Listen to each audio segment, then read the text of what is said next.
definitely had times where I didn't enjoy it. I would say around the same age, like my teenage years, where I was kind of like, ugh, I don't know if I want to do this. I don't know if this is worth it. I think my love for just playing tennis always kind of came back very quickly. It's kind of that weird thing where you're just slightly obsessed with it, and even though you don't always love it, you just kind of love the process of getting better and wanting to be better at something. I mean, every week it's the same, right? Like you start back up a tournament, you have to win the first round, your second round, third round. So I think to me, I always just look at every week as like a new week. It's a new tournament. It's a new chance to have, try and have another good result.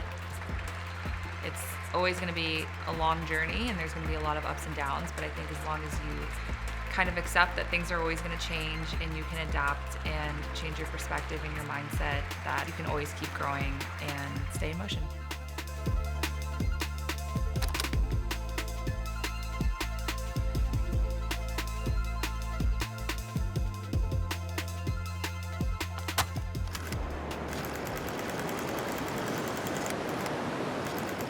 All right, there are my doggies.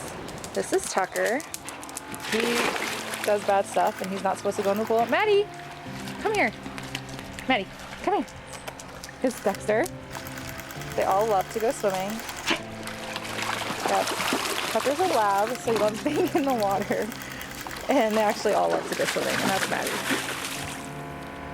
And he will probably jump in. They're great. I have 3 dogs. Love them so much. I mean, I think everyone loves dogs because they're always happy to see you. It doesn't really matter what you've done that day or how you did on the court or what you've been dealing with, that they're always there to come home and greet you, and they're super happy to see you. So I think that they're like therapy. I love them. I love taking care of them. I love spending time with them.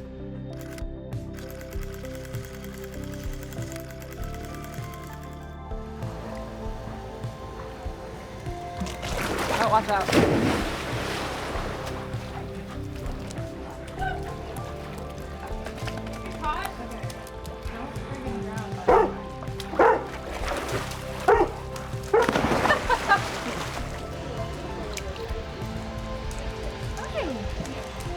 I know, you love swimming.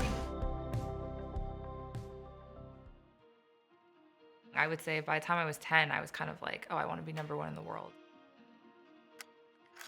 It just starts kind of becoming a little bit more like a job, I guess, at a young age. What has been, would you say, the toughest moment mentally for you that you've really had to kind of work through? Definitely probably going through my hip surgery in 2017. That was like my last big injury, basically. I kind of got back my ranking, into the top 150, and I was always on the cusp of like breaking into the top 100, and I felt like so far away. I could just never quite get there. Kind of went through a bad week right when I decided to have surgery, where I was like, I don't know if I want to do this.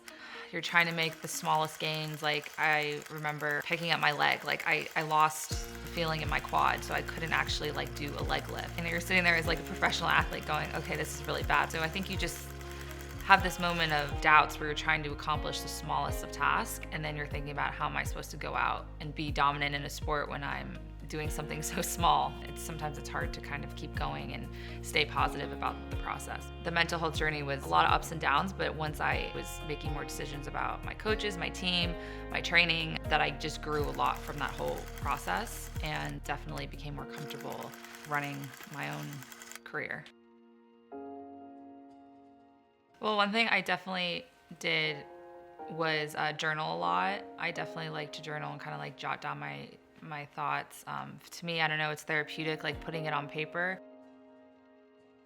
The most rewarding thing, I think, is looking back and seeing all of the stuff I've written in the past, and just seeing how far I've come from those moments, especially when I was really, really young, to see like a little girl, dreaming about all these things, and then now going back and able to see what I was thinking when I was 7, 8, 9 years old to now is pretty amazing.